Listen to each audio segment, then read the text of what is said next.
entrevistas en forma remota, estamos acá y los entrevistados están en su casa o en el despacho, etcétera. Quien está del otro lado hace lo que quiere, está en su casa, tenés derecho a estar tomando un café, tomando un bermucito, qué sé yo. Ahora tenemos a los diputados acá, como es el caso del diputado que tenemos aquí, Enríquez, y se trajo el bermucito acá directamente. ¿Qué tal, diputado? ¿Qué tal? ¿Cómo les va? Bien, ¿cómo le va? Aclaremos a la audiencia, una gaseosa. Una gaseosa no va a tener siempre nombre. fue gaseosa. Siempre pero no fue tiene gaseosa. nada de malo. No tiene nada de malo, pero me parecía aberrante estar tomando un vermut mientras ustedes están trabajando. Y hoy, gentilmente, la productora me regaló... es un regalo de ustedes, ¿eh? Ah, mira qué bien. Claro, la productora regaló factura. Ella no estuvo, me dijo para que no extrañe el vicio que tengo. Bueno, está bien. Y justamente venía del despacho mío porque le estaba contando acá a todos ustedes que veníamos de la reunión de bloque justamente con motivo de la sesión especial. ¿Y qué nos puede contar de esa reunión de bloque? ¿Qué les puede, que no les pueda? No, todo, cuéntenos. Todo, además, Amanda, si no se me enoja, si no le dejo. Y vos también, por supuesto, los tres. Bueno, los 4 temas que se van a tratar, que son el proyecto de ley en revisión sobre fortalecimiento de la deuda pública. Esto es algo que ya se aprobó en el Senado, o sea que no reviste mayor, es un asunto muy sencillo.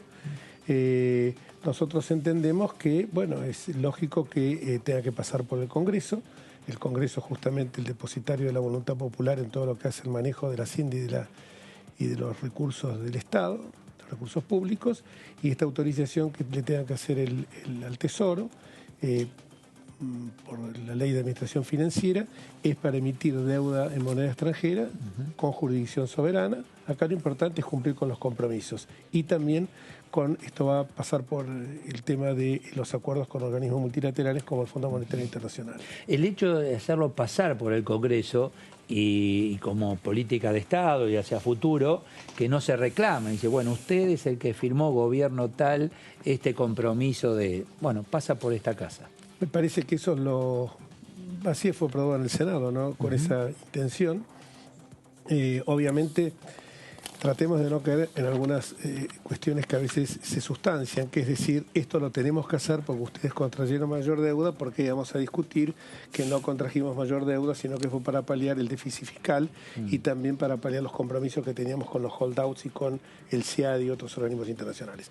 La idea es, como digo yo siempre, lo hemos dicho acá para fin de año, miremos todos para adelante sin las chicanas del pasado, porque en el pasado vamos siempre a desencontrarnos. Y creo que esto puede ser algo muy saludable. Bueno, son muchos temas, diputado, los que están previstos para extraordinarias.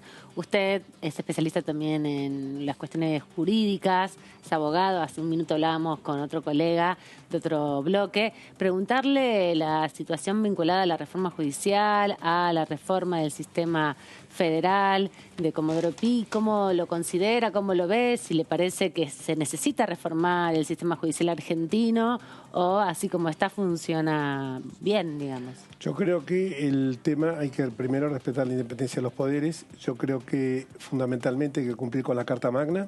El Poder Judicial debe ser absolutamente independiente. Me resulta aberrante que el presidente en las últimas horas haya hecho esa manifestación de que el poder no podía ser tan autónomo. Me hace acordar lo mismo que dijo el senador Mayans, de que los derechos se conculcaban y que no existían garantías constitucionales en pandemia. Esto me parece que es muy, muy serio, por cierto. Yo creo que si buscamos una reforma judicial, la reforma judicial tiene que ser para lograr la mayor accesibilidad a la justicia, con mecanismos como los estamos implementando ya en algunas provincias, Salta y Jujuy, que lo hemos hecho durante el periodo anterior en la comisión bicameral y ahora lo vamos a hacer en la misma comisión bicameral que yo integro en Mendoza y en Rosario, que es accesibilidad a los sectores más vulnerables de la población, sistemas de oralidad y de inmediatez, concentración de los actos, que funcionen las unidades de gestión de audiencias, por ejemplo, y que la gente no vea la justicia como algo estrafalario, con lenguajes rebuscados, con latinazgos, a los cuales, bueno, yo también soy propenso, pero trato de pero y no hacerla arriba. Cuando uno va a hacer alguna denuncia judicial o cuando tiene que ir, por ejemplo, a un juicio laboral, las condiciones de la justicia en esos espacios son paupérrimas, ¿no? Hay edificios abarrotados de expedientes, no está digitalizado, no atiende, estás muchas horas esperando en una oficina que se cae a pedazos.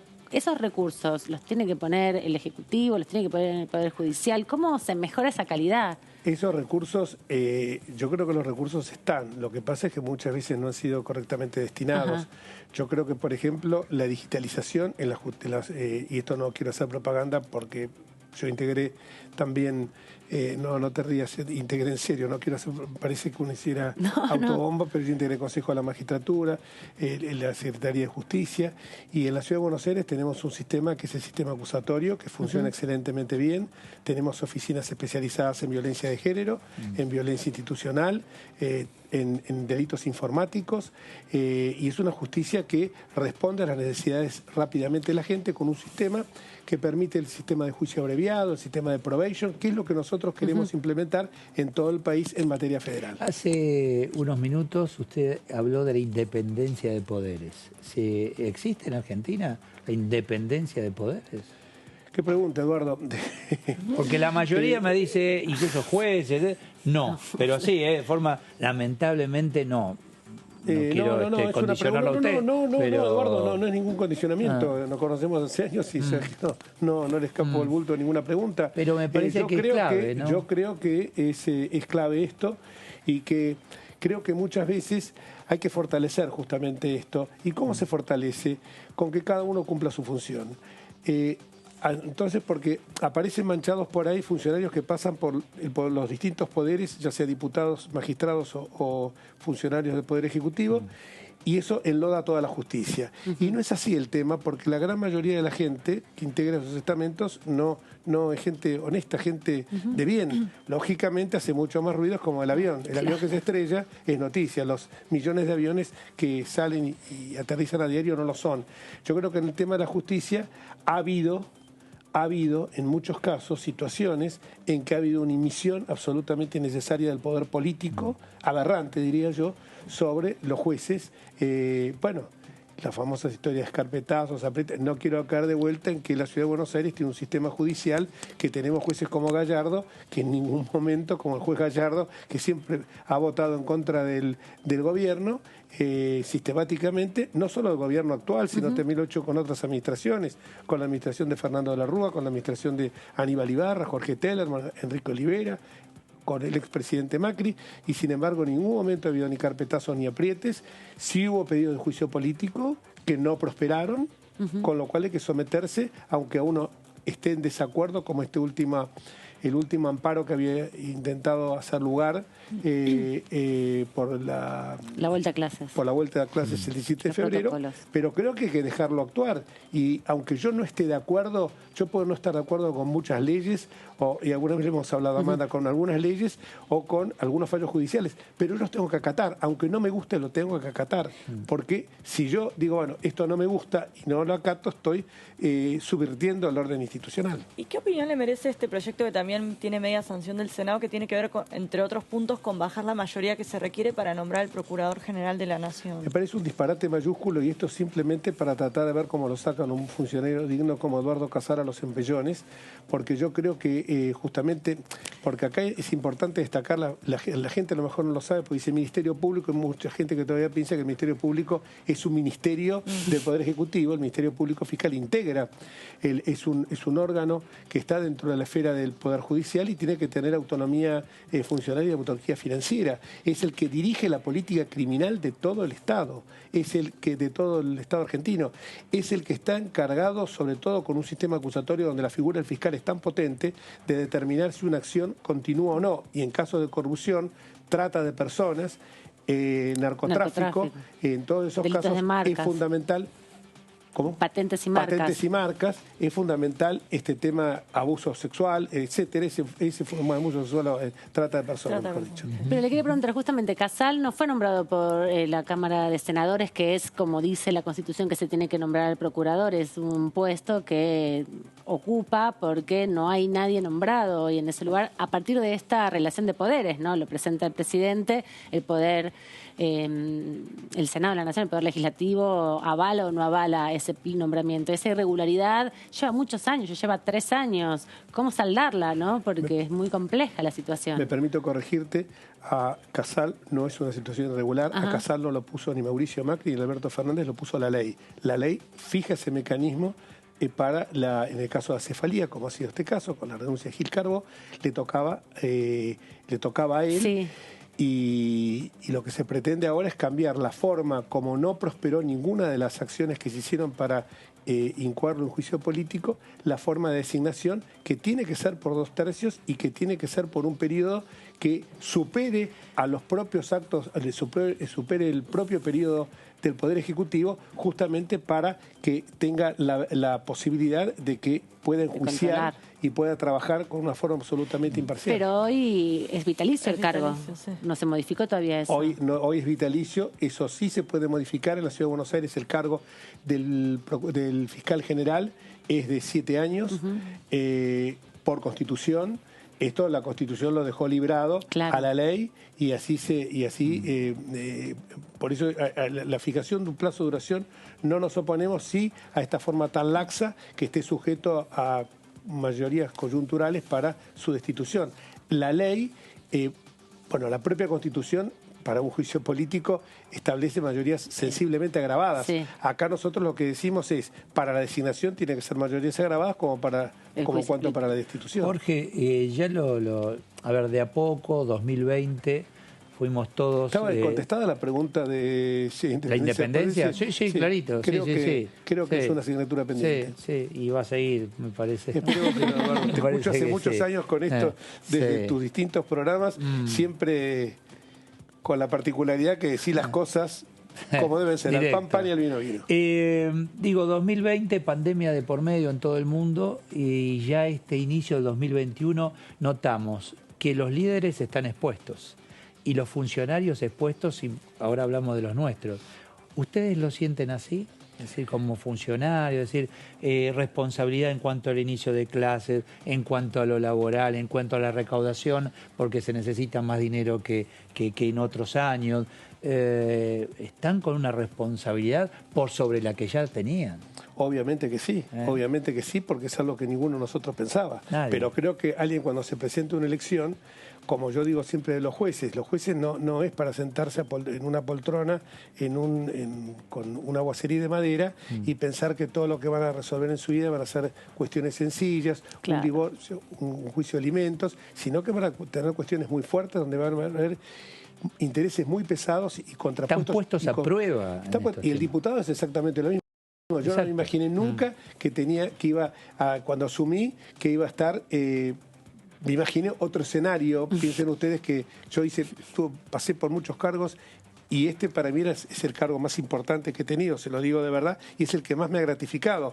Y no me imaginé nunca que iba a estar trabajando de esta manera y que el año que pasó, lo digo con absoluta modestia, trabajé muchísimo más de lo que yo pensaba que iba a trabajar. A lo mejor fue un poco porque veníamos de un año anterior, que fue un año bastante relajado, el 19 por las elecciones, el 18 lo absorbió la legalización del aborto, o sea, se comió todo el año prácticamente. Entonces este año, uno pensaba los grandes temas, que yo digo, la reforma tributaria, la reforma laboral, la reforma previsional, tributaria, laboral, sindical, eran los grandes temas, las grandes asignaturas pendientes que uno siempre tiene el deseo de poder plasmarla con un fuerte consenso, con una auténtica política de Estado. Y sin embargo se encuentra con este tema. Bueno, pero la pandemia expone todos esos problemas. Exactamente. Los pone acá, a flor de piel, ¿no? Puso a flor de piel, lo que vos decís, puso a flor de piel el tema económico, el tema sanitario. Lo que pasa es que en esto, de vuelta, tenemos que pensar siempre en fijar políticas de Estado y no estar viendo cómo cada uno se va pasando la factura al otro. Un tema puntual que se presentó y lo presentó el presidente de la Cámara de Diputados tiene que ver con subir el piso de ganancias. ¿Qué opinión le merece? ¿Tuvieron tiempo en la reunión de bloque de analizar la letra chica? No, eso no, porque nos dedicamos prácticamente a los 4 puntos que tenemos para la sesión del jueves. Que por más, yo escuchaba recién estaban hablando de la ley de financiamiento de Ciencia y Tecnología. Sistema Nacional de Ciencia y Tecnología, lo de Ara San Juan y el proyecto destinado a la construcción de viviendas. Bueno, son los 4 temas. Si quieren después hacemos una síntesis, pero no me quiero escapar de esta pregunta. Efectivamente, uno cuando piensa bueno, ahora me fui con este tema, estábamos con... Ganancias. Ganancias. Tenés Impuesto a las razón, porque me fui ganancias, con Se quedó pensando en ya todos me los quedó otros temas. el switch Hasta 150.000 hasta pesos. 150.000 pesos, sí. Yo creo que acá básicamente lo que hay que hacer es una reforma del Estado, como decía, profunda. Yo creo que hay que achicar el déficit fiscal sin tocar servicios esenciales, que todos sabemos cuáles son. Y en ese sentido, me parece que bajar impuestos puede ser, en el caso de los jubilados, absolutamente necesario y razonable, pero ¿cómo vamos a financiar, si bajamos impuestos, la maquinaria del Estado? ¿La solución va a ser más emisión monetaria? Es imposible porque ya estamos a un punto tal que no se sostiene. ¿Va a ser endeudamiento? ¿Tenemos la posibilidad de un endeudamiento Bueno, ahí externo? algunos piensan que ese dinero que queda en el Va al bolsillo consumo. va al consumo. Claro.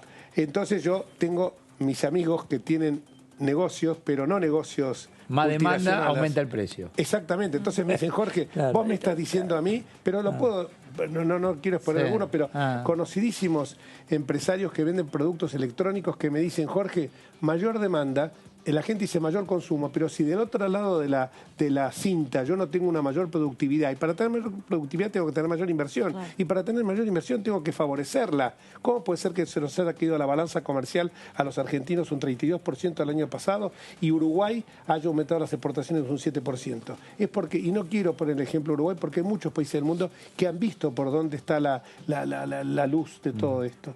Así que, bueno, creo yo que tendríamos que verlo esto con otra visión. Sí comparto plenamente el tema de la expoliación que se estaba haciendo a los jubilados, porque ellos ya pagaron durante toda su vida, pagaron ganancias y además de estar pagando ganancias, bueno, hicieron sus aportes previsionales. Sí, pero- Y no, pero digo yo no estoy jubilado, les aclaro. Y tengo años de aporte de eso. Claro, además No está acá voy a hablar de la edad. trabajando como diputado también. No, porque justamente con la discusión de ganancias, parte del tema, como bien decía Eduardo, es que los trabajadores ven incrementado en cierto sentido su salario, más allá de las paritarias, porque todo ese dinero que no tienen que pagar en impuestos lo vuelcan en el consumo interno. ¿Cómo pensar entonces Recalienta en... el circuito económico. Pero ¿cómo pensar entonces una relación donde hubo tantos años de que el salario se deprimió muchísimo en relación también al impacto de la inflación y la actualización por paritarias es muy difícil, ¿no? Porque también desfinancia en cierto sentido a los empresarios en el caso de los empleados del ámbito privado? Tenemos una carga impositiva fabulosa. Muy pocos países del mundo tienen la carga impositiva nuestra. Yo creo que por un lado hay que bajar impuestos, hay que tratar de ver, porque el bajar impuestos también va a alentar la inversión, y por el otro lado también ver, cuando decían hoy que había 101.200.000 personas que se iban a ver beneficiadas, yo digo, ¿cuánto trabajo negro que hay, no? Porque, ¿por qué no perseguimos eso? Porque además pensemos en la famosa curva de Laffer, cuando mayor es la presión tributaria, mayor es la evasión impositiva. ¿Perseguimos a los evasores? Eso es lo que decía Eduardo, sí.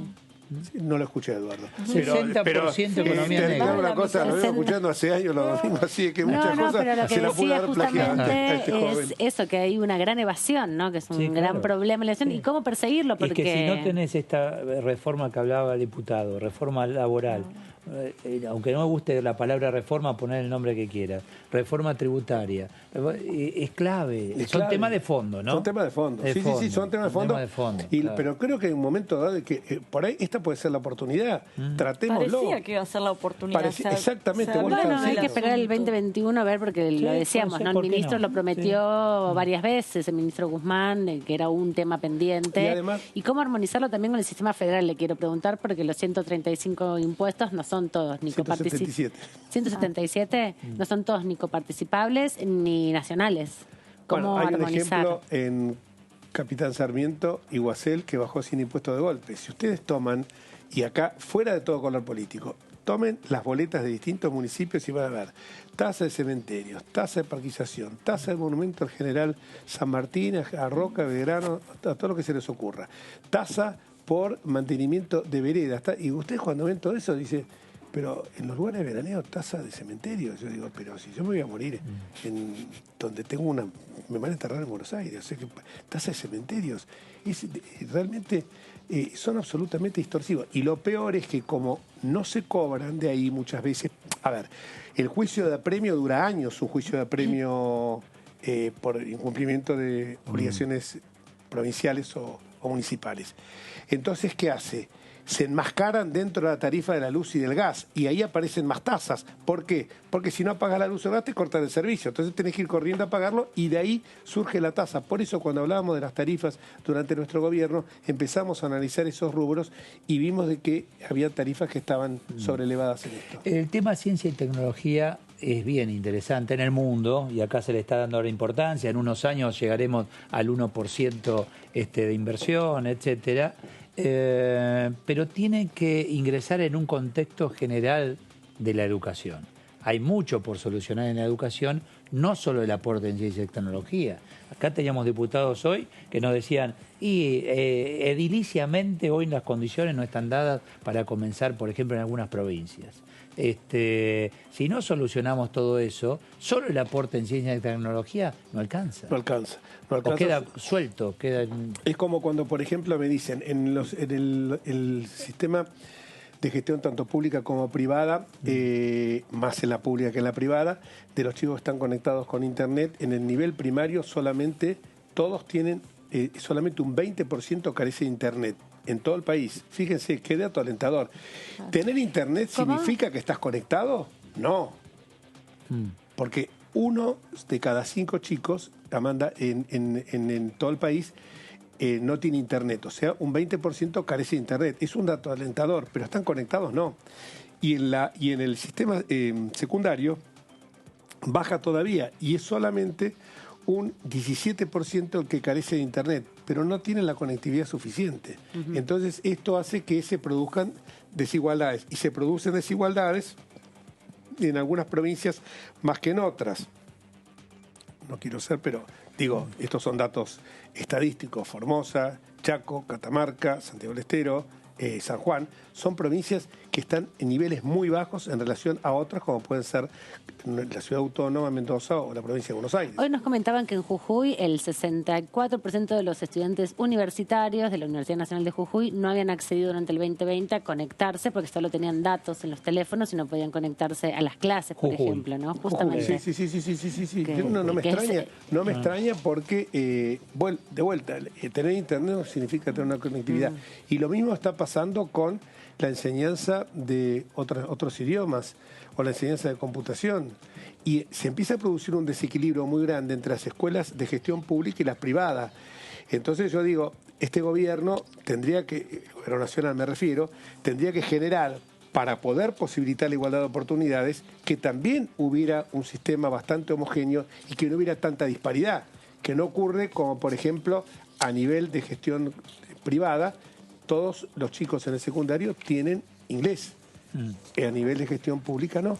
¿No debería volver a manos del gobierno nacional la educación para evitar este tipo de desigualdades a nivel provincial? Si naces en X provincia, estás en desigualdad respecto del que nace en otra provincia, que por ahí se invierte más en educación. Lo que pasa es que eso es responsabilidad también de los gobernadores. Es un sistema, vivimos en un país federal. Pero hasta los 90 dependía del gobierno nacional. El ministro de Salud dijo, lástima que es un país federal, me sorprendió muchísimo.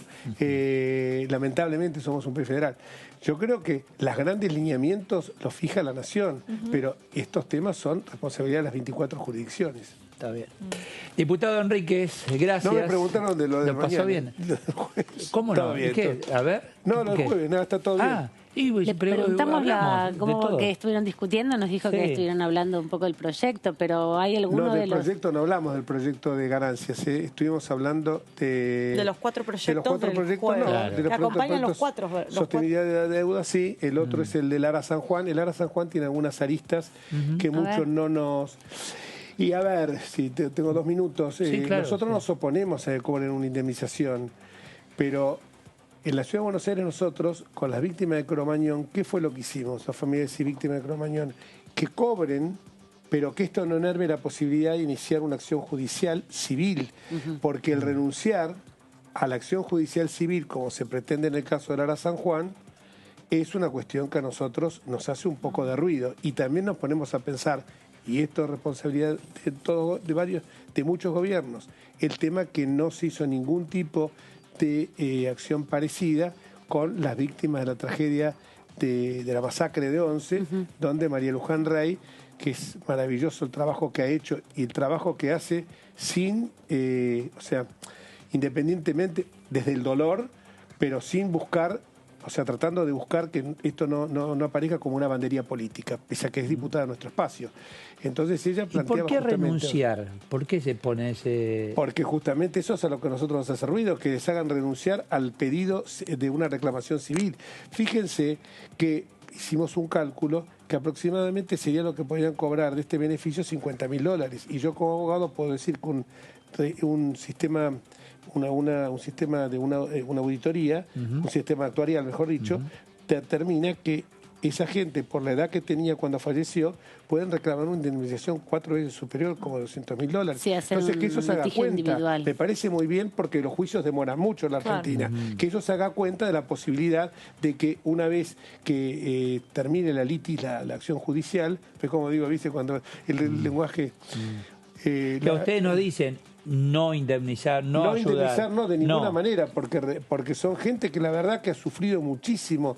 Ustedes piensen la angustia de saber que estaban en un lugar donde se estaban consumiendo el oxígeno, donde estaban en el fondo del océano Atlántico. Ustedes piensen los ¿Y familiares. se plantea en la discusión qué ocurre a partir del hecho? O sea, hay revisión, hay que mejorar los submarinos, para que no vuelva a ocurrir un hecho similar. Y de la responsabilidad también, ¿no? El tema de la responsabilidad está en sede judicial. Nosotros entendemos que tanto la gestión anterior como la actual han focalizado en mejorar los sistemas pero de vuelta no quiero caer en que...